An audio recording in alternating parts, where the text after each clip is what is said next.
বিষ্ণুপুরে মা মৃন্ময়ীর অষ্টমীর তপধ্বনি। প্রাচীন ঐতিহ্যে 1029 বছরের দুর্গাপুজো। মহা অষ্টমীর সন্ধিক্ষণে আবারও গর্জে উঠল কামান। মুখরিত হলো বাঁকুড়ার বিষ্ণুপুর। হাজার বছরের ঐতিহ্যের সাক্ষী হয়ে অষ্টমীর তপধ্বনিতে প্রতিধ্বনিত হলো মল্লরাজাদের স্মৃতি। একসময় ছিল রাজা ও রাজত্ব, আজ নেই সেই রাজনৈতিক প্রভাব, কিন্তু এখনও অম্লান রয়েছে দেবী মৃন্ময়ীর আরাধনা। ইতিহাস বলছে খ্রিস্টীয় 997 সালে 19তম মল্লরাজাদের স্বপ্নাদেশে পান দেবী মৃন্ময়ীর দর্শন। দেবীকে পুজো করার অলৌকিক নির্দেশ মেনেই শুরু হয় দুর্গা উৎসব। সেই থেকে টানা 1029 বছর ধরে চলছে এই আরাধনা, যা আজও বংশ পরম্পরায় পালন করছেন রাজপরিবারের বর্তমান সদস্যরা। প্রথা অনুযায়ী মহাষ্টমীর সন্ধিক্ষণে মৃন্ময়ী মন্দির সংলগ্ন মোর্চা পাহাড়ে ধ্বনিত হয় তপধ্বনি।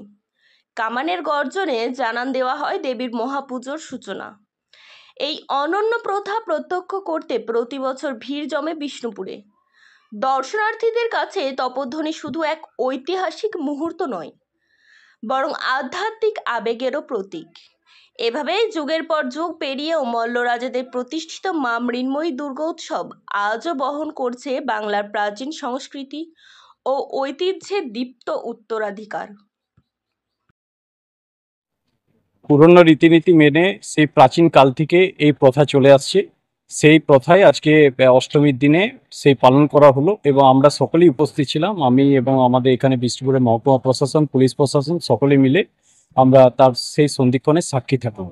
রাজপরিবারের সাথে আমি যে কামানের যে আওয়াজ, কামান দাগা যেটাকে বলি, সেই সন্ধিক্ষণের সাক্ষী থাকবে। নিশ্চিতভাবে আবেগ থাকে। এখানে জনসমাগম দেখেই আপনারা বুঝতে পারছেন, এবং প্রতিটি বছর এই জনসমাগম প্রতি বছর যে পরিলক্ষিত হয় এবং প্রতি বছর নিজেদের রেকর্ড নিজেরাই ভাঙে।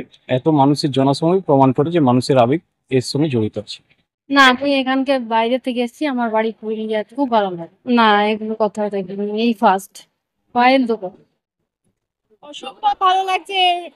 আর একটা জিনিস হচ্ছে, আমি যতবার দেখলাম প্রত্যেক বছর অষ্টমীর সন্ধিক্ষণের পরে একবার না একবার বৃষ্টি হবেই। এটা আপনি যাকে খুশি জিজ্ঞেস করে নিতে পারেন, আমি দেখে নিয়েছি এটা, যে সন্ধিক্ষণের পরে আর কোথাও বৃষ্টি না হলেও বিষ্ণুপুরে বৃষ্টি হবেই। কিছু একটা আছে, মা চান সবাই ভিজুক সারা বছর। 365 দিন পরে আবার আসবে।